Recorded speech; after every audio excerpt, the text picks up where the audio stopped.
आज के इस वीडियो में मैप के ज़रिए से इजरायली लोगों की मुसाफरी को हम देखेंगे और जानते हैं कि ये लोग किस रास्ते से होकर मिस्र से निकलकर कनान यानी कि इज़राइल के यरीको नगर तक पहुंचते हैं। तो सबसे पहले ये मैप जो पूरे वर्ल्ड का है, जिसमें ये अफ्रीका खंड है और ये मिस्र देश यानी कि आज का इजिप्ट देश है। इस टॉपिक को जब मैं रिसर्च कर रहा था तब जो मैप मुझे मिले उनमें से ये सब मैप गलत मैप है, क्योंकि मैं दो वचन को दिखाऊंगा आपको जिसके ज़रिए से पहले दिखाए गए मैप को गलत साबित करता हूं और इस मैप को सही साबित करूंगा। क्योंकि बहुत सारे बाइबल के अभ्यासी सीने के पहाड़ और सीने का जंगल कहां पर है वो ही नहीं जान पा रहे हैं, इसके लिए उनको सही रास्ता नहीं मिल रहा था।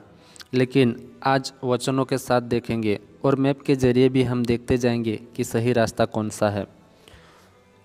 तो अब हम ये जो मैप दिखा रहे हैं ये मैप सही है, तो क्यों ये सही है ये हम देखते हैं। तो एक वचन को हम पढ़ते हैं, निर्गमन अध्याय 2 वचन 11 से 15 तक। उन दिनों में ऐसा हुआ कि जब मूसा जवान हुआ और बाहर अपने भाई बंधुओं के पास जाकर उनके दुखों पर दृष्टि करने लगा, तब उसने देखा कि कोई मिद्दी जन मेरे एक इब्री भाई को मार रहा है। जब उसने इधर उधर देखा कि कोई नहीं है, तब उस मिद्दी को मार डाला और बालू में छिपा दिया। फिर दूसरे दिन बाहर जाकर उसने देखा कि दो इब्री पुरुष आपस में मारपीट कर रहे हैं। उसने अपराधी से कहा, तो अपने भाई को क्यों मारता है? उसने कहा, किसने तुझे हम लोगों पर हाकिम और न्यायी ठहराया? जिस भांति तूने मिद्दी को घात किया, क्या उसी भांति तू मुझे भी घात करना चाहता है? तब मूसा यह सोचकर डर गया कि निश्चय वह बात खुल गई है। जब फिरौन ने यह बात सुनी तब मूसा को घात करने की युक्ति की। तब मूसा फिरौन के सामने से भागा और मिद्यान देश में जाकर रहने लगा और वहाँ वह एक कुएं के पास बैठ गया। तो यहाँ हम देखते हैं ये सब होने के बाद मूसा मिस्र से भागकर मिद्यान देश को चला गया।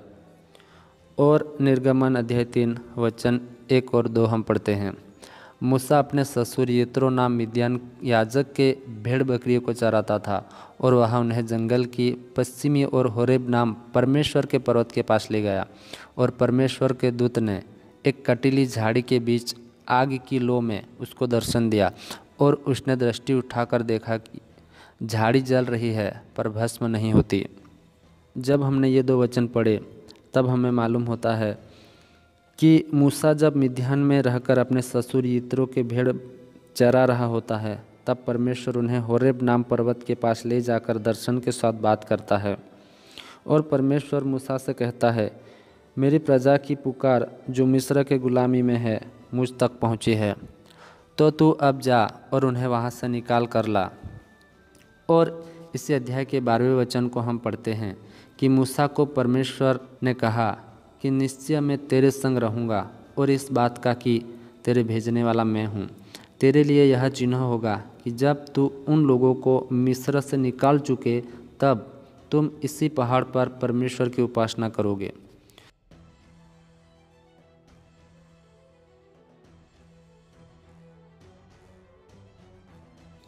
तो इस वचन के अनुसार हम देखें तो इजरायली लोग जब मिस्र से निकले थे तब वह मिद्यान देश में ज़रूर गए थे, क्योंकि परमेश्वर ने मूसा से वादा किया था कि आप इस पहाड़ पर मेरी उपासना करोगे। तो अब हम देखते हैं मिद्यान देश कहाँ है। तो मिद्यान देश यहाँ पर है जहाँ आज सऊदी अरेबिया है, यानी ये मैप सही है। इजरायली प्रजा ने यहाँ से लाल सागर पार किया था, क्योंकि इन्हीं जगह पर मिस्र के रथों के पहिए और मिस्र के सेनाओं के हथियार भी मिले थे। जब 1978 में रॉन वियाट नामक शोधकर्ता इन बातों को देख रहा था कि सही में इजरायली प्रजा यहाँ से गुजरी थी। रॉन वियाट को यहाँ से बहुत सारे सबूत मिले थे। तो इन बातों को आधार रखते हुए और निर्गमन के वचन अध्याय 3 और वचन 12 के अनुसार ये मैप सही है। तो अब हम वचन के अनुसार भी देखते हैं इस मैप को। तो हम वचन को पढ़ते हैं, गिनती की पुस्तक अध्याय 33 और वचन 5 से आगे। इजरायलियों ने रामसेस से कूच करे सुक्कोत में डेरे डाले और सुक्कोत से कूच करके एताम में जो जंगल के छोर पर है डेरे डाले, और एताम से कूच करके वे पिहरोत को मुड़ गए जो बाल सपोन के सामने है, और मिग्दोल के सामने डेरे खड़े किए।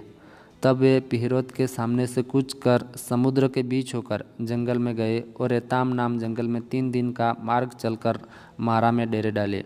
फिर मारा से कूच करके वे एलिम को गए, और एलिम में जल के 12 सोते और 70 खजूर के वृक्ष मिले, और उन्होंने वहाँ डेरे खड़े किए। और आलूस से कूच करके रपीदीम में डेरा किया, और वहाँ से उन लोगों को पीने का पानी न मिला।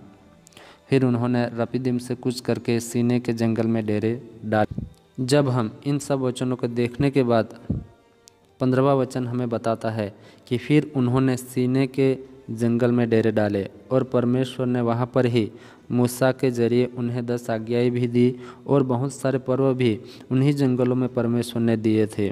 और आगे जब हम पढ़ते हैं गिनती अध्याय 10 और वचन 11 और 12, और दूसरे वर्ष के दूसरे महीने 20वें दिन को बादल साक्षी निवास पर से उठ गया। तब इजरायली सीने के जंगल में से निकल कर प्रस्थान करके निकले, और बादल पारन नाम जंगल में ठहर गया। इन वचनों को देखने के बाद हमें पता चलता है कि परमेश्वर के लोग सीने के जंगल, जहाँ परमेश्वर ने मूसा से वादा किया स्थान जहाँ पर वापस आकर मेरी उपासना करोगे, वो जगह से जब आगे बढ़ते हैं तब वह पारान के जंगल में ठहरे।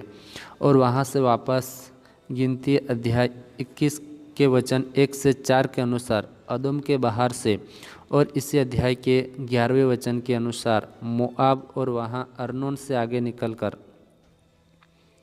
40 वर्ष के बाद इजरायली लोग कनान यानी कि इजराइल के यरीको नगर में अपना डेरा डालते हैं। तो इस तरह से उनकी मुसाफरी खत्म होती है।